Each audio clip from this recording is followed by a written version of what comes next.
Oui. Bon, après, c'est pas tout à fait pratique, mais... Après, tu peux faire tu peux couper tout ce qu'il y a au début, de toute façon. Oui, ça, le rond. Le rond, il fait de la lumière, normalement. On le branche là. Il a une sorte d'auréole. Il fait un petit halo, ouais. Oui, c'est ça. Si c'est sous ex, il fait ça. Oui. Ah oui, c'est pas mal. Voilà, c'est bon. Très bien.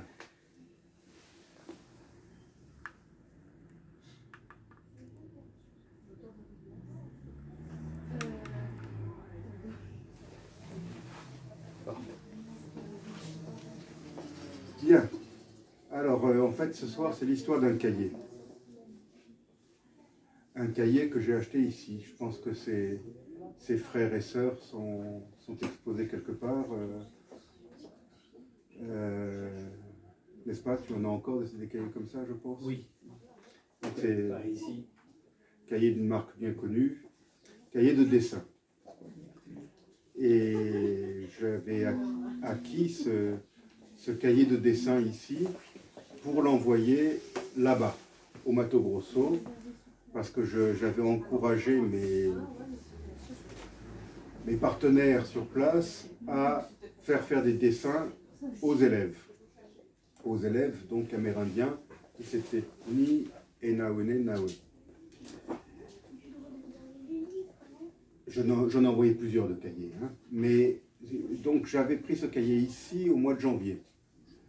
Et au mois de septembre dernier, j'ai eu la surprise de recevoir ce cahier par la poste. Il était revenu. Mais il était revenu avec des dessins à l'intérieur. Voilà. Et beaucoup d'autres dessins également que j'ai amenés ici. Je vais les faire circuler. Des dessins tout à fait divers.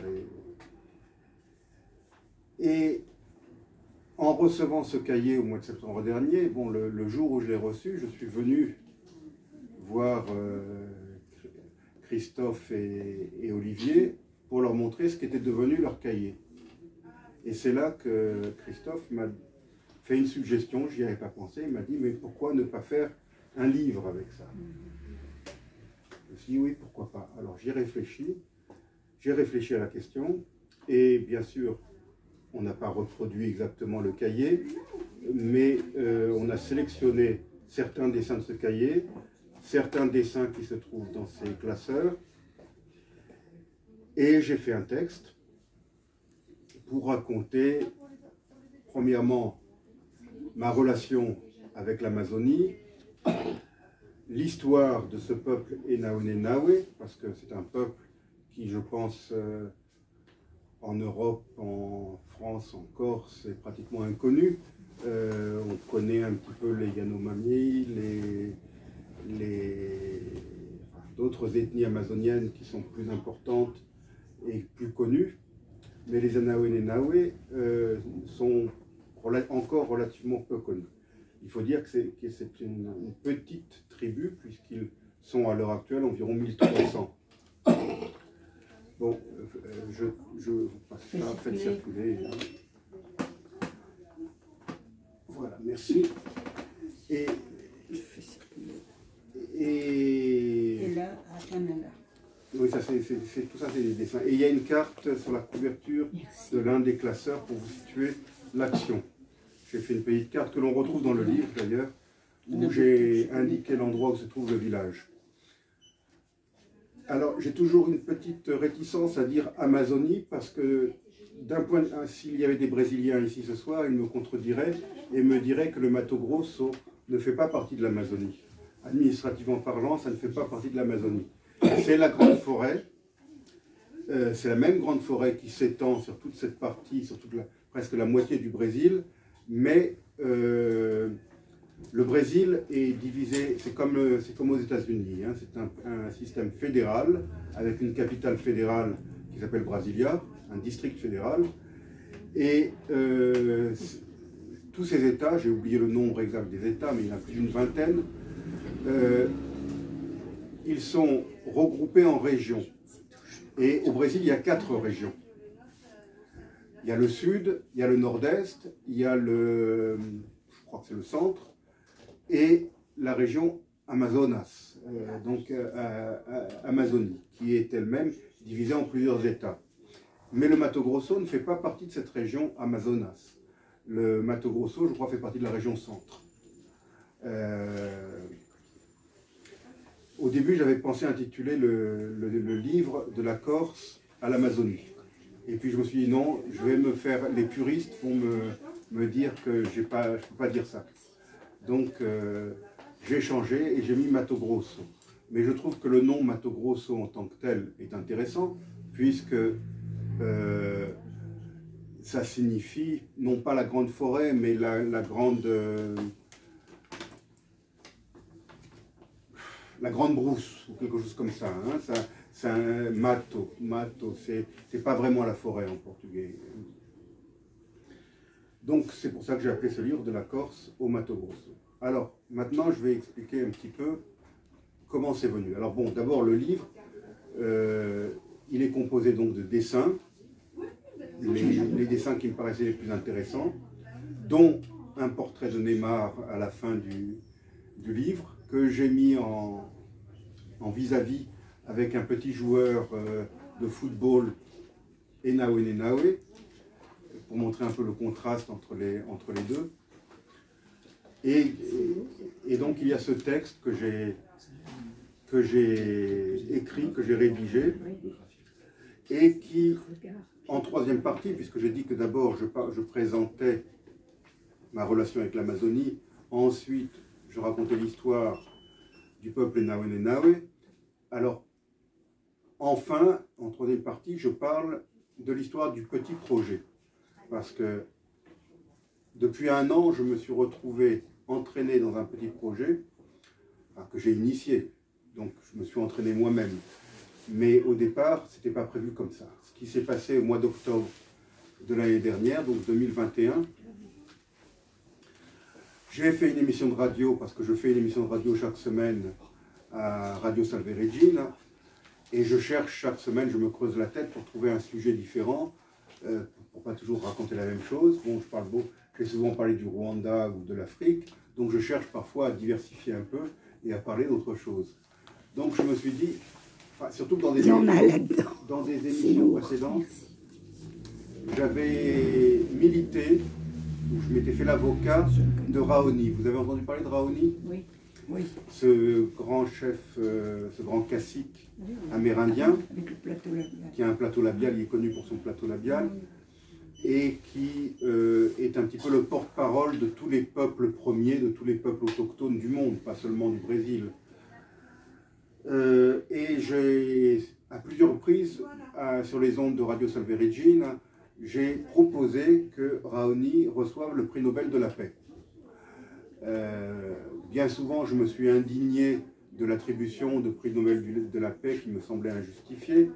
Bon, Obama, j'ai jamais compris pourquoi on lui donnait le prix Nobel de la paix, alors qu'il n'a jamais rien fait réellement pour la paix. Au contraire, il a intensifié la guerre en Irak, il a intensifié la guerre en Afghanistan, et il a déclenché par Français et Britanniques interposés la guerre en Libye.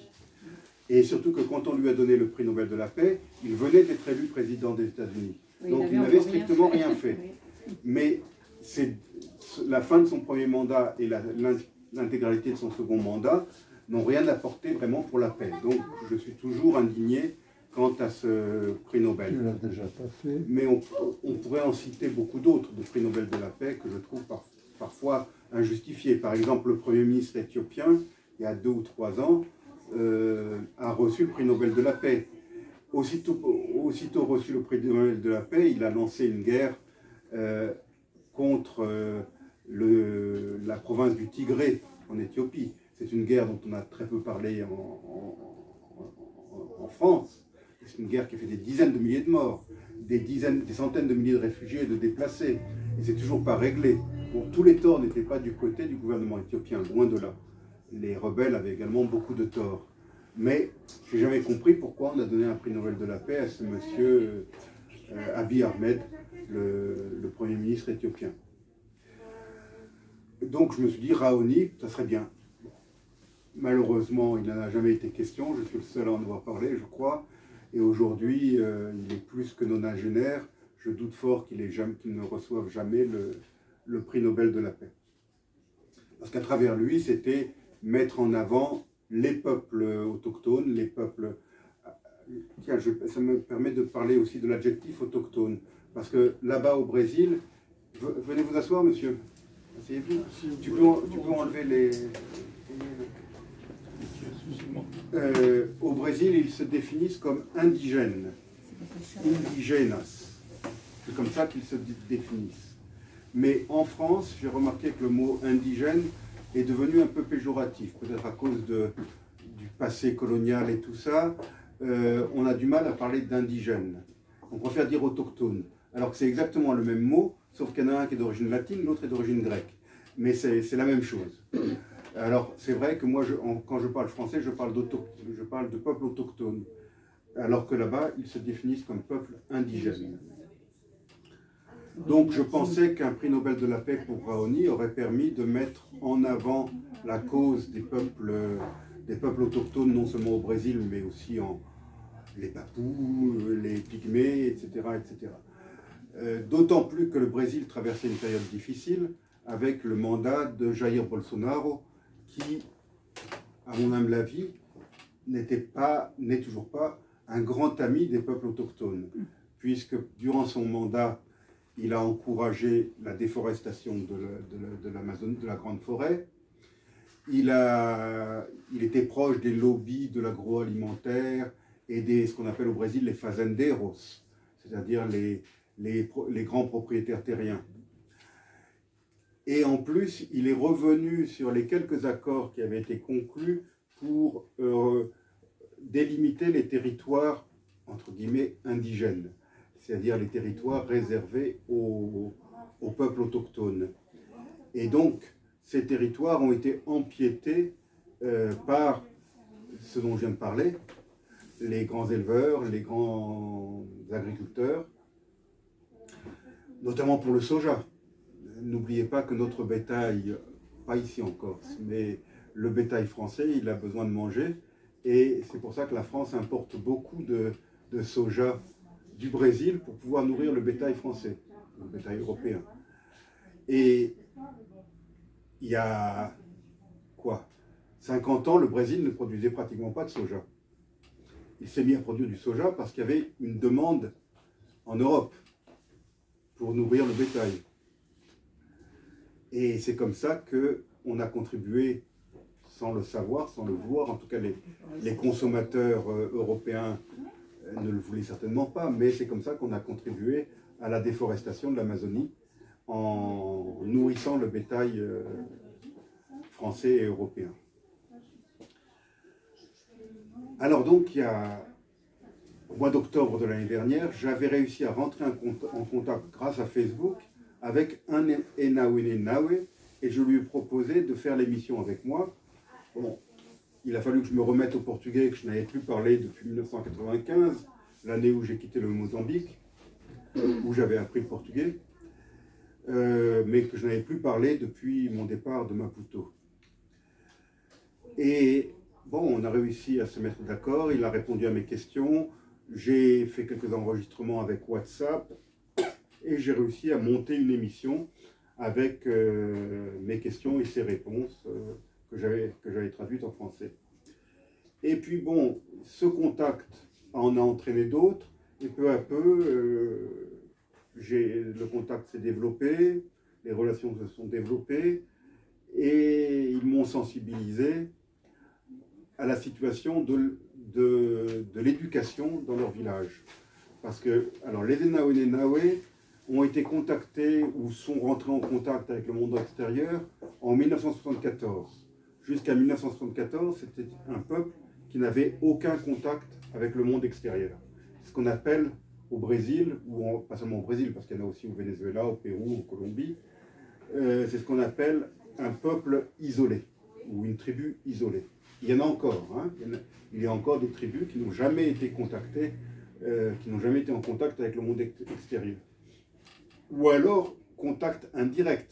parce qu'on s'aperçoit que quand on rencontre des tribus isolées, pour la première fois, qu'ils ont déjà des instruments de cuisine ou des instruments d'agriculture en métal. Donc ça veut dire qu'il y a eu malgré tout des contacts indirects qui leur ont permis d'acquérir ces instruments. Donc en 1974, c'est un missionnaire jésuite espagnol. Il n'était pas prêtre, c'était un frère. Les a rencontrés et a consacré tout le reste de sa vie à ce peuple. Il a vécu comme eux. Alors, ce n'était pas du tout un missionnaire qui a cherché à les évangéliser. C'est ce qu'on appelle un peu l'inculturation dans le monde catholique. Il a voulu vivre avec eux. Il a converti personne. Et il s'est fait le défenseur ardent du droit du peuple Nahue à garder son territoire, contre les appétits féroces des orpailleurs, des fazenderos et autres, et des braconniers en tout genre, tant et si bien qu'il est devenu l'homme à abattre et qu'il a été assassiné. Il a été assassiné, on a retrouvé son corps qu'un mois plus tard, lardé de coups de couteau, et ce n'était pas des couteaux Nahue. C'était ces gros intérêts dont je viens de parler avaient envoyé des gens pour le liquider.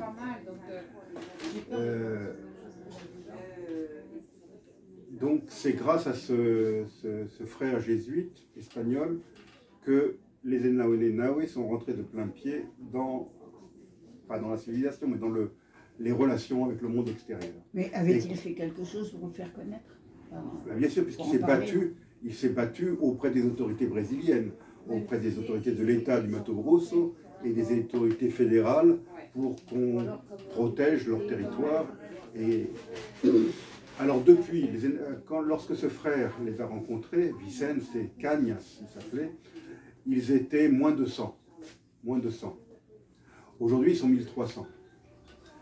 Et c'est un peuple qui est écologique avant la lettre, parce qu'ils vivent en harmonie avec la nature. Et tous les 12-15 ans, leur village est abandonné pour en créer un autre ailleurs. Parce qu'une fois qu'ils ont épuisé les ressources environnantes, parce qu'autour, vous pouvez venir, si joignez-vous à nous. Il y a une chaise là. Une fois qu'ils ont épuisé les ressources environnantes, parce qu'ils cultivent des lopins de terre, type du manioc par exemple, au bout de 12-15 ans, ils vont ailleurs et ils refont la même chose. Donc qu'est-ce qu'ils font? Ils créent une clairière. Et autour de la clairière, ils construisent ce qu'on appelle en portugais des malocas. C'est-à-dire, vous en voyez dans le livre et dans les dessins que j'ai fait circuler, ce sont des énormes huttes, très hautes et très vastes. Ce sont des huttes communautaires qui sont construites en rayon autour de la clairière centrale. Joignez-vous à nous, s'il vous plaît. Je pense qu'elle veut juste un cahier. Ah. Désolée. Ben, comme ça, vous êtes condamné à vous joindre à nous. Vous aurez votre cahier si vous restez avec nous.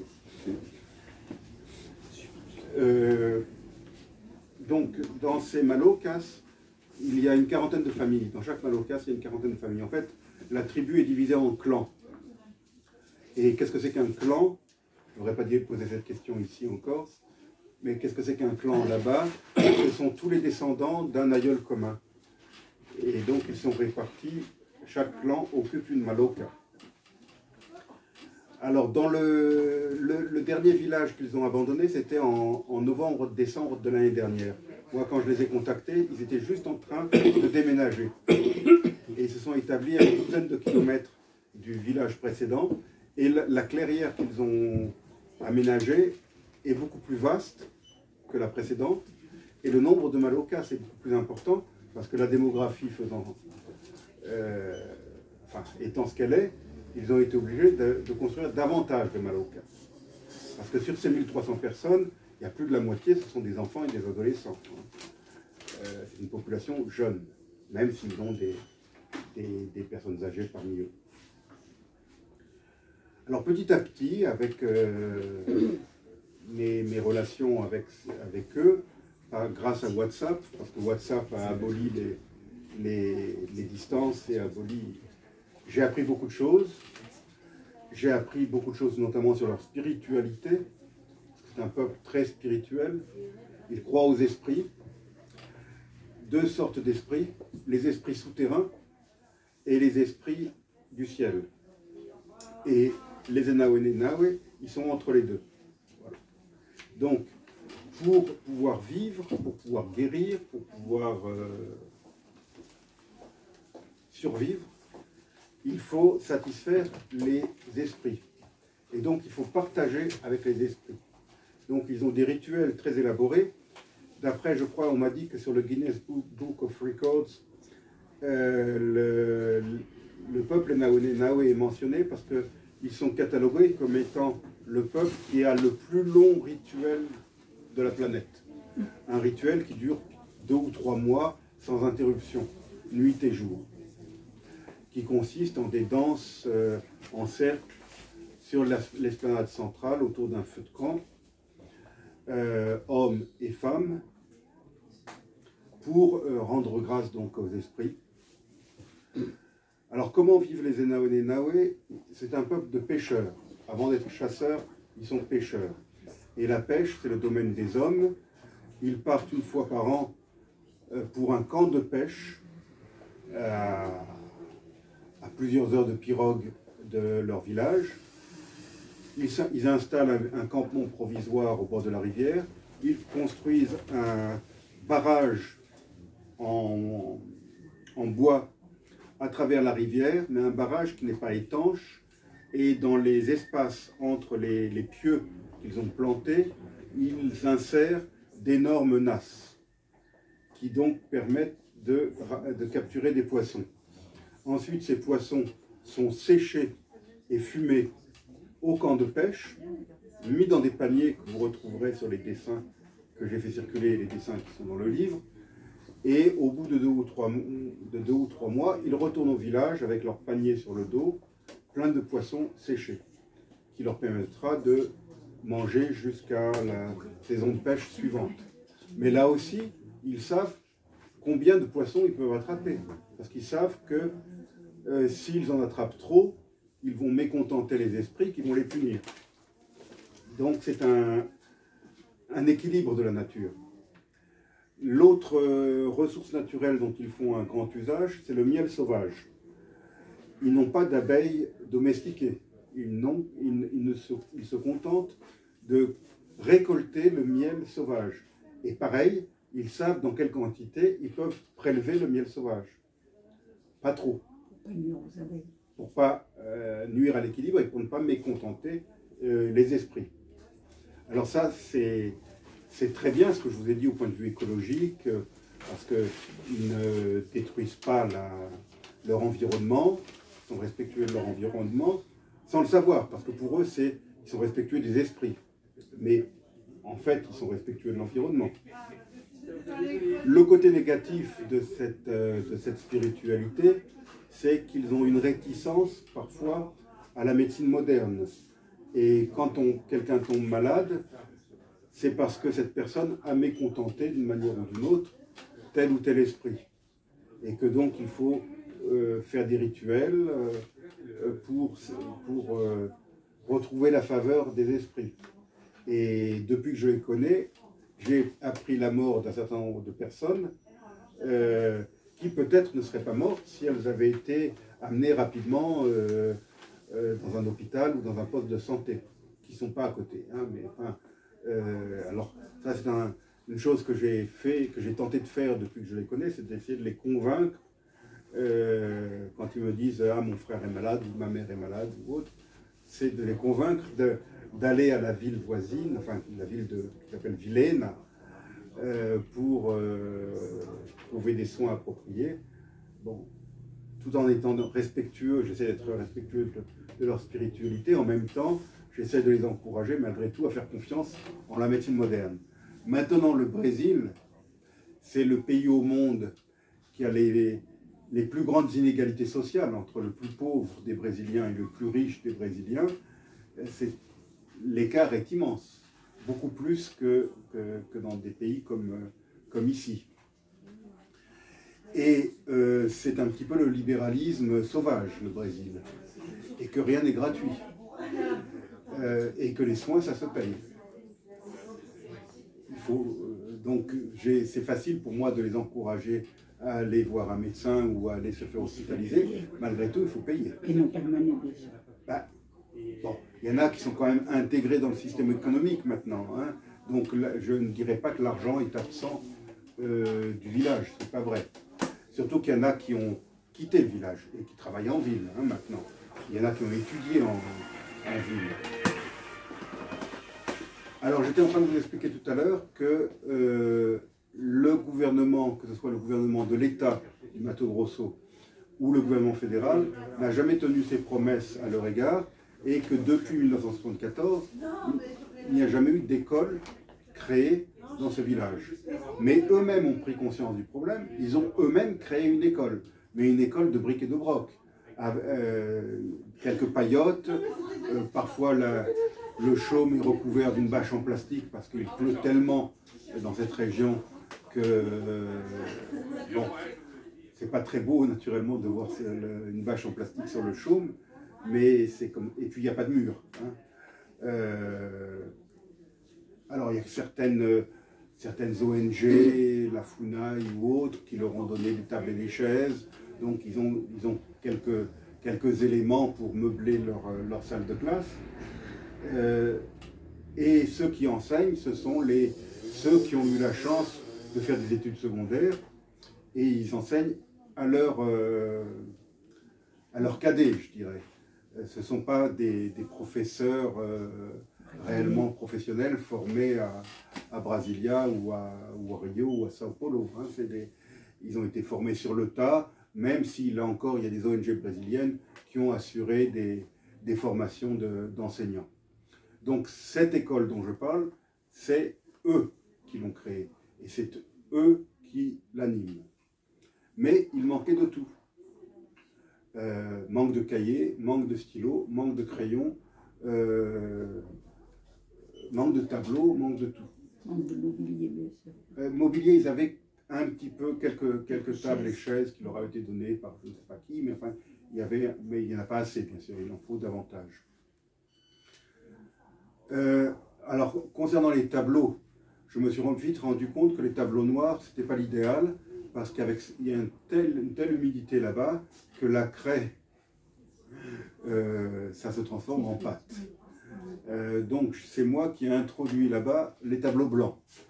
Avec l'argent que j'ai réussi à collecter à droite à gauche, on a acheté quelques tableaux blancs à Vilaine, mais les tableaux blancs, c'est bien, parce que ça résiste à l'humidité, mais ça crée une dépendance là aussi, parce qu'il faut pouvoir acheter des marqueurs régulièrement, parce que les marqueurs, ça s'use.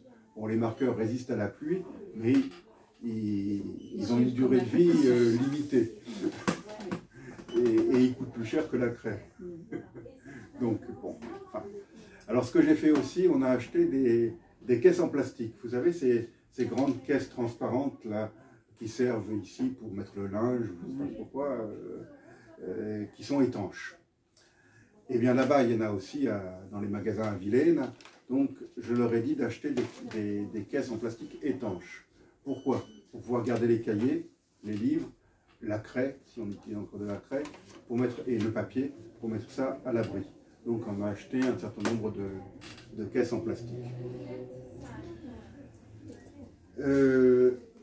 Au fil des mois, parce que ça fait maintenant plus d'1 an que ce projet dure, je me suis rendu compte aussi que les élèves n'avaient jamais rencontré de dentiste.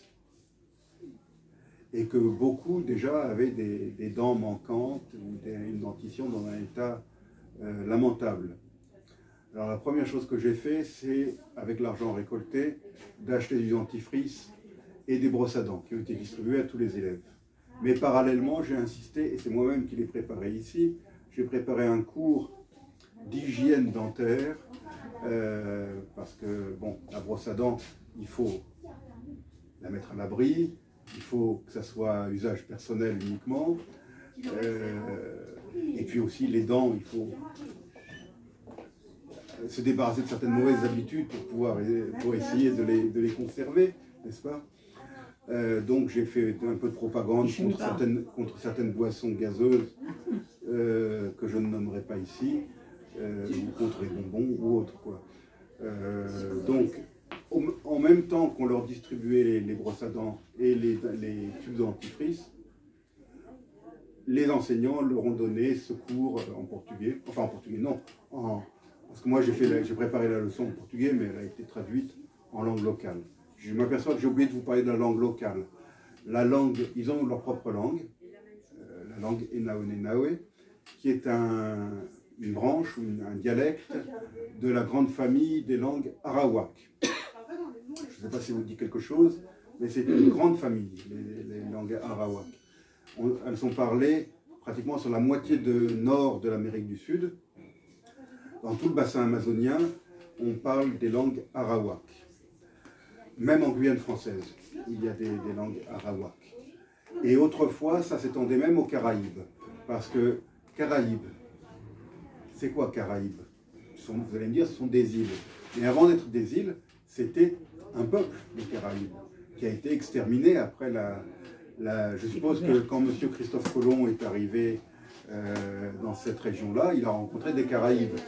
Aujourd'hui, la Guadeloupe, la Martinique, par exemple, font partie des Caraïbes. Mais il n'y a plus de Caraïbes aux Caraïbes. Il n'y a plus que le nom qui est resté. Et peut-être dans la toponymie, on retrouve encore quelques noms d'origine arawak. Donc dans ces îles, on parlait des langues arawak également. Et ça a complètement disparu, bien sûr. Aujourd'hui, on parle créole, français, anglais. Par contre, il y a un mot qui est passé en français et dans les autres langues européennes d'origine arawak. Est-ce que vous avez une idée de quel est ce mot? Le mot hamac. Le mot hamac, c'est un mot arawak. Voilà. Ça m'amène à vous parler des hamacs, parce que ils m'ont envoyé, alors, ça c'est ce que j'ai mis sur la table, c'est quelques échantillons de ce qu'ils m'ont envoyé, c'est des cadeaux que m'ont fait les élèves. Ça c'est un bracelet à biceps, ça s'accroche ici, ça se noue ici, comme ça, voilà. Ce qu'ils ne m'ont pas encore envoyé, mais qu'ils voudraient m'envoyer, c'est ce qu'ils appellent le cocar. Le cocar, c'est la coiffe sur le diadème qu'on voit sur la couverture du livre. Là, c'est énorme et c'est fragile aussi. Par la poste, j'ai peur que ça soit abîmé. Et ils m'ont envoyé ces calebasses de toute taille, qui sont des instruments rituels et ménagers. Et la vaisselle aussi. Oui, c'est la vaisselle, c'est ça, voilà. Mais il y en a d'énormes. Hein. Là, ils ne m'ont envoyé que des petits. Vous pouvez vous approcher et les faire passer. Ou,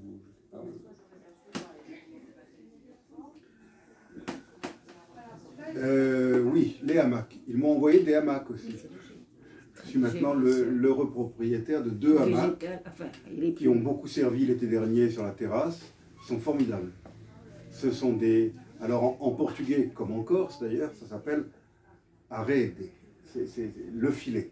Parce que ce sont en fait des filets. Ce sont des filets de fils de coton colorés, mais qui nécessitent plusieurs semaines de travail. Hein. Et donc c'est pas donné, je ne pourrais jamais les commercialiser. Parce que l'unité, ça coûte au moins 250 €, hein, un hamac Enaonenawe. Alors qu'ici, dans les supermarchés, on trouve des hamacs en toile à 30-40 €. Mais ils ne durent pas longtemps.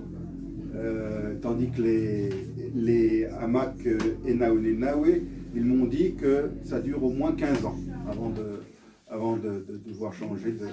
C'est en fil de coton. Donc voilà un petit peu l'histoire de ce petit projet et l'histoire de ma relation avec les Amérindiens Enaonenawe. Et c'est tout ça que je raconte dans le petit livre. Tu as oublié de parler de quelque chose. Oui, dis-moi. Que tu as commencé par en parler dans une école. Ah oui, au fait, Gérard est parti. Il n'est pas là. L'acteur principal est absent. Bon, il a fait une apparition simplement. Oui, j'ai mon ami Gérard qui était là au début de notre rencontre, et prof d'histoire géo au collège Giraud. Et il m'a invité une fois à parler des Ainaoé aux élèves d'une classe bilingue, non pas français-portugais, mais français-corse, de 5e. Et puis en fait, une fois, ça a entraîné une autre, ce qui fait que j'ai passé pratiquement 2 trimestres à faire des séances régulièrement dans cette classe bilingue. Et en même temps, on a monté un petit projet avec les élèves. Ils ont écrit en français et en corse ce qu'ils avaient appris. Ils ont fait des posters. Moi, j'ai fait imprimer j'ai agrandi des photos. Et à la fin de l'année scolaire, on a fait une exposition au collège Giraud.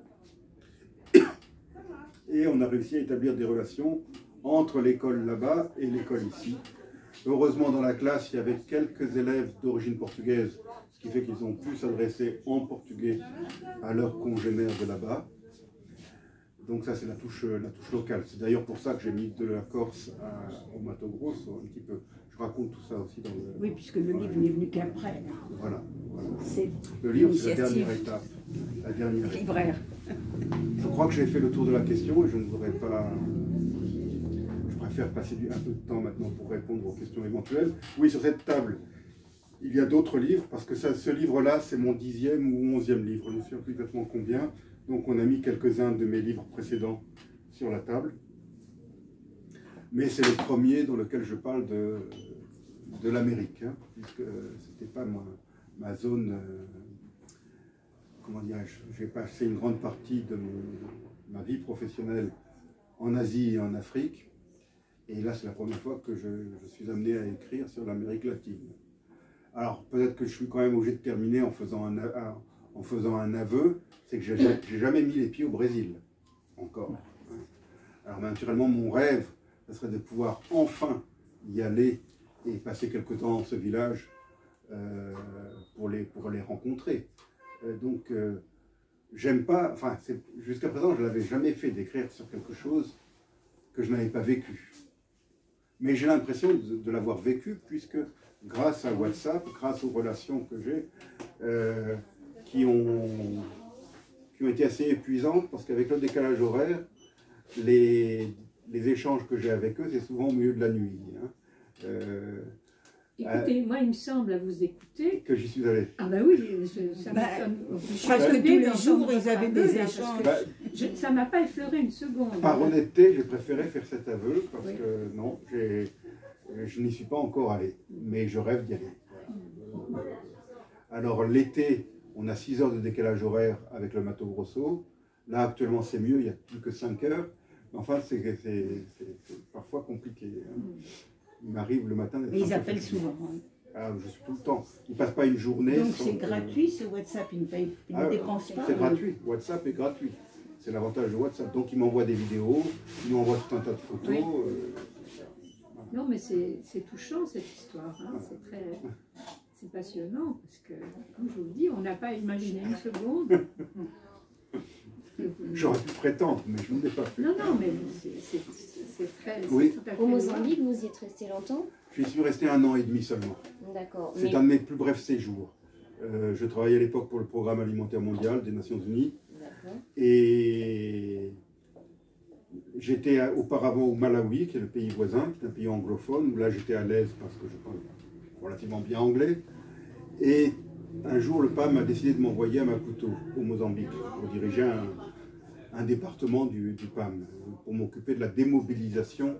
C'était juste après la fin de la guerre civile au Mozambique, et il fallait démobiliser les soldats des 2 camps, les soldats gouvernementaux et les soldats ex-rebelles. Mais dès mon arrivée, je me suis rendu compte que j'étais incapable de faire mon boulot, parce que je ne parlais pas portugais. Et qu'à l'époque, c'était en fin 93, quand je suis arrivé au Mozambique, rares étaient les Mozambicains qui parlaient anglais, et encore plus rares étaient ceux qui parlaient français. Donc j'avais à présider les réunions, j'avais à rencontrer des ministres, à rencontrer des responsables d'ONG mozambicaines ou autres, la Croix-Rouge mozambicaine, enfin tout ce que vous voulez, mais j'étais toujours obligé d'avoir un interprète. Je me suis dit, c'est pas possible. J'étais pas satisfait. Et c'est une langue qui est pas facile à comprendre, à l'entendre. Je vais y revenir là-dessus. Pardon. Mais donc, je me suis dit, il faut que je fasse quelque chose. Donc, à mes propres frais et en dehors de mes heures de travail, je me suis inscrit, devinez où, au centre culturel brésilien. Parce que dans cette ancienne colonie portugaise, il n'y avait pas de centre culturel portugais, mais il y avait un centre culturel brésilien. Et j'ai donc suivi les cours du soir d'une très bonne prof brésilienne qui était là, qui enseignait là-bas. Et donc elle m'a peut-être, c'était pas mal d'ailleurs, parce qu'elle m'a peut-être davantage enseigné le brésilien que le portugais. Je me suis d'ailleurs rendu compte de quelque chose de très, très intéressant, c'est qu'à Maputo, qui est une grande ville, ces gens qui avaient été colonisés pendant des siècles par les Portugais ne parlaient plus vraiment portugais, mais ils parlaient de plus en plus brésilien. Pourquoi? À cause des telenovelas. Ces feuilletons brésiliens qu'on ne voit jamais à la télévision en France, mais qui ont un succès fou dans l'hémisphère sud ou dans les pays qu'on appelait autrefois les pays du tiers-monde. Hein. C'est les telenovelas, c'est des feuilletons à 50, 100 épisodes, des histoires simples, avec des histoires d'amour, des histoires un peu de violence, enfin tout ce que vous voulez, tous les ingrédients pour pimenter, et ça captive les gens. Et à ma grande surprise, bon, une fois que je maîtrisais un peu le portugais, je me suis rendu compte que dans les villes, en tout cas, à Maputo ou à Beira, de plus en plus, on parlait davantage brésilien que portugais. Mais il faut aussi... Mais ils ont déjà quelques mots à la base qui ne sont pas pareils que le portugais. Hein, les mots et puis ça se prononce différemment. Par exemple, en portugais, l'équivalent de bon après-midi, ou de bonjour, on va commencer par bonjour. Hein. En portugais, c'est bon dia. En brésilien, c'est bon dia. Mais ça s'écrit pareil. Mais le D devient un G. Donc, bon après-midi, boa tarde, en portugais du Portugal, ça devient boa tarde. C'est surtout l'accent qui... et l'accent. Le brésilien est beaucoup plus chantant, beaucoup plus joli, je dirais, que le portugais. C'est plus simple, enfin, au point de vue de prononciation. Je ne sais pas si c'est plus simple. Non, c'est le portugais qui est plus simple. C'est plus simple. Moi, je dirais que, enfin, ayant appris le portugais, je dirais que c'est plutôt le portugais qui est plus simple. Mais j'ai beaucoup aimé cette langue, je l'aime toujours d'ailleurs. Je l'écris et le lis davantage que je ne le parle, parce que le travail que je fais avec eux, c'est surtout par écrit. Sauf au téléphone. Parfois au téléphone, oui. Mais j'ai du mal quand même, j'ai du mal surtout à les comprendre. Quand ils parlent avec l'accent brésilien, et c'est pas leur langue maternelle non plus, hein, donc ils n'ont pas un portugais académique.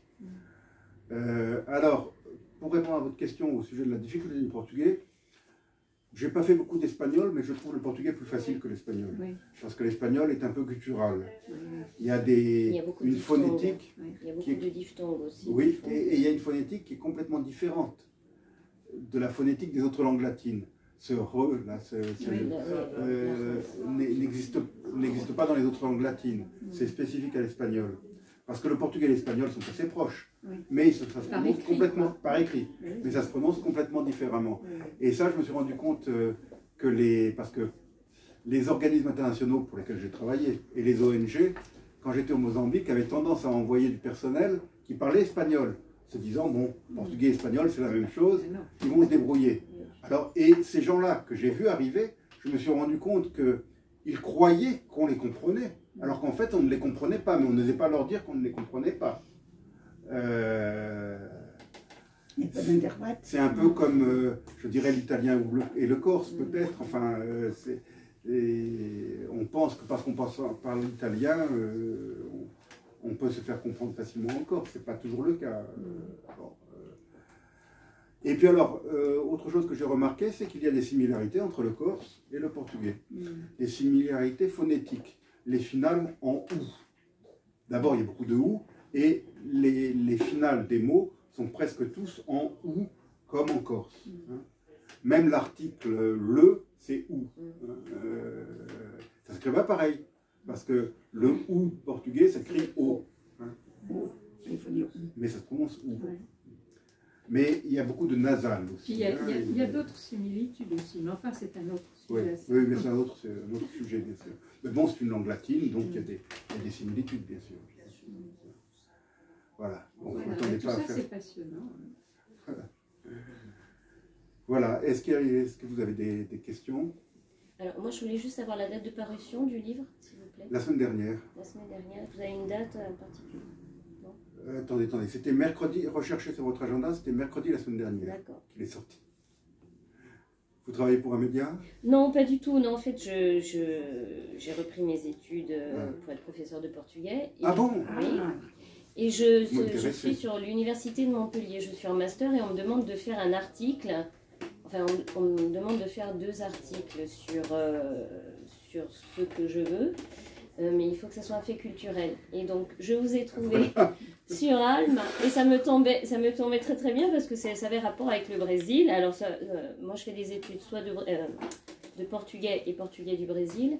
Et en fait, ça tombait très très bien puisque c'était sur le Brésil. Donc, ça touche tout à fait mon thème. Et je voudrais faire mon pour quelque article. temps en Corse ou... Ah non, j'habite Bastia. Vous habitez Bastia? Bon, bah, Oui, écoutez, j'habite Bastia. Je n'hésitez fais pas à à me distance avec recontacter, je vais vous Montpellier. donner ma carte de visite. D'accord. Et vous connaissez les saveurs portugaises, le Ah restaurant? oui. Bon, Ah, le oui, restaurant. oui.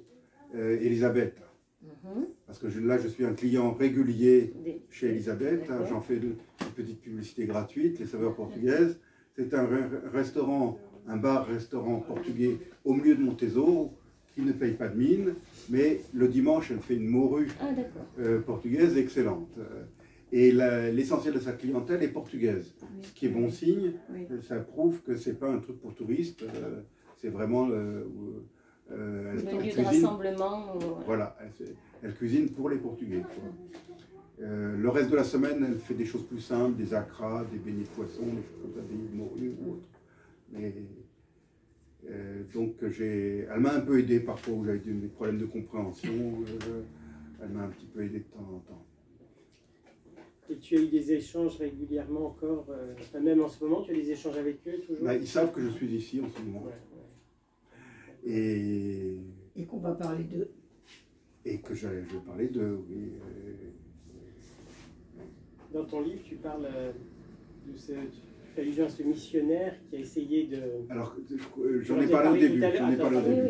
oui. Le père Vicente Cañas. Et aujourd'hui, de quel soutien dispose-t-il? Bah, il est décédé. Ils en ont. Bah, il cherche désespérément du soutien. Ouais. Alors, est-ce que je vais trahir un secret? Je ne sais pas. Mais en tout cas, hier, j'ai été reçu par une conseillère territoriale de Corse. Et les Enawe ont écrit une lettre pour le président Simeone, qui a été remise ce matin au président Simeone, accompagné de mon livre, naturellement. Donc, j'ai quelque espoir, peut-être. Mais naturellement, la conseillère territoriale m'a encouragé à créer une association ici, quoi, parce qu'il faut, pour avoir un financement même modeste, il faut une structure locale. Donc, je vais sans doute devoir créer une association localement. Tu n'as pas dit comment ça se passait pour acheter le matériel. Alors, le matériel, Ça, j'achète c'est rien pas ici, pratique. à part N'envoie pas d'argent. parfois des cahiers, mais sinon, je n'achète rien, parce que, oui, je communique beaucoup par la poste aussi, hein. J'ai fait beaucoup travailler la poste. Donc j'envoie quand même des choses, en quantité raisonnable, mais j'envoie quand même des choses. Mais sinon, l'essentiel de nos achats a été fait sur place à Vilaine. Donc je vous ai, dans le livre, il y a cette carte. Vilaine, c'est là. Vilaine ne se trouve pas au Mato Grosso. Ça se trouve dans l'état de Rondônia, qui est cet état ici. Mais c'est juste sur la frontière du Mato Grosso. Et il se trouve que c'est la ville la plus proche du village. À peu près 3 heures de piste pour atteindre... Vilaine, en 4x4. Hein. Ils vont se fournir. Donc, j'ai même établi maintenant des relations avec certains commerçants de Vilaine qui me connaissent, notamment l'homologue d'Olivier. Enfin, c'est pas vraiment une librairie. Ils font librairie, mais c'est plutôt un papetier, je dirais, Donc, parfois, il m'arrive de faire des commandes depuis ici en disant, voilà, je veux 50 cahiers, et c'est un tel qui va venir les chercher, tel jour. Je communique aussi avec le libraire, enfin le papetier, par WhatsApp. Donc tous les achats se font, enfin l'essentiel des achats se font là-bas. Les tableaux blancs, c'est la papeterie. Toi, tu ne vends pas des tableaux blancs Un petit peu. Ah, tu vends des tableaux blancs aussi? Des grands? Oui, on peut avoir un rouleau. Ah, on roule qu'on colle après. D'accord, compris. Oui. Tandis que là, on les a achetés montés. Hein. Ils ne vendent pas des caisses en plastique étanche. Des coffres. Voilà. Très bien. Mais c'est très intéressant et très touchant cette histoire. Ben, je suis heureux. Alors, je vais vous faire un dernier aveu. Initialement, enfin, c'est à cause de Christophe Dicard si j'ai fait ce bouquin, parce que ce n'était pas mon intention. Parce qu'en fait, j'étais en train de travailler sur un livre qui a été retardé à cause de ça. Et initialement, j'avais prévu, c'est un livre, ce sont des chroniques corses. Le livre s'appelle Caliste. Il n'est pas encore publié, il sera publié d'ici 2 semaines, j'espère. Et dans ce livre, j'avais préparé un chapitre pour raconter cette aventure amérindienne. Alors qu'est-ce que j'ai fait? Bon, je me suis fatigué un peu plus que ça quand même, mais enfin, j'ai extrait ce chapitre. Donc vous ne le trouverez pas dans le livre Caliste. Et je l'ai accommodé un petit peu, je l'ai mis à jour, etc. Et c'est devenu ce livre-là, agrémenté des dessins. Donc ce livre-là a doublé Caliste et a retardé le livre principal qui devrait sortir d'ici la fin de l'année.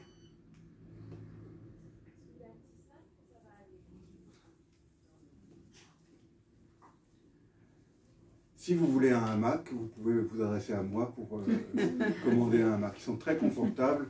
Mon père ici présent peut vous le confirmer. L'été, il se repose très bien. Ça doit être tout des sont très colorés, naturelles en plus. Oui, c'est du coton coloré.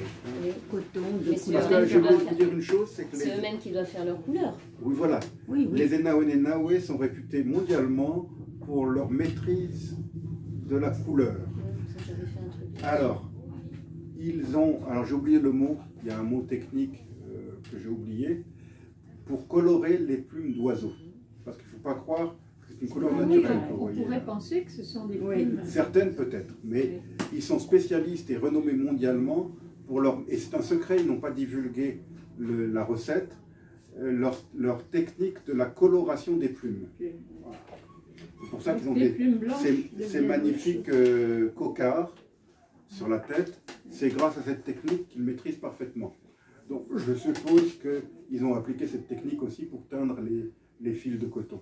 Au début, tu avais du mal à comprendre quand il te parlait de ce qui se mettait sur la tête, tu disais c'est un chapeau. Je ne sais pas comment on peut l'appeler, mais en fait, quand vous regardez un film de cow-boy, vous voyez les Indiens emplumés, c'est un cocard qui porte aussi. C'est un peu différent, mais peut être moins coloré, mais en Amérique du Nord aussi, ils avaient cette... Et la cocarde, ça doit être la même origine, puisque c'est... Coquin, je ne suis pas sûr. Là, tu es en train de faire... Je ne pense pas, parce que ce n'est pas un mot français, cocard. Mais c'est peut-être c'est un mot... Est-ce que c'est un mot portugais, cocard? Non, moi ça me dit rien. La cocarde, ça ne dit rien. Cocard, C-O-C-A-R. Mais là-bas, au Brésil, tout le monde comprend cocard. Le mot cocard fait partie de la langue courante. Mais moi, au début, je ne comprenais pas quand il me parlait... Parce qu'il voulait que j'achète des cocards. J'en ai jamais acheté, d'abord parce que ça coûte assez cher. Et puis, je m'inquiétais aussi pour le transport depuis là-bas jusqu'ici. D'autres questions? Vous nous avez fait voyager, là. Oui, sans bouger, comme moi, je n'ai pas bougé. C'est l'heure de la fermeture, Olivier? Non. Alors, j'ai oublié de dire une chose, c'est qu'une partie les bénéfices, s'il y a des bénéfices tirés de la vente de ce livre, seront utilisés pour le petit projet, donc pour acheter davantage de matériel scolaire. Très bien. Alors, merci Hervé pour cette intervention, cette présentation.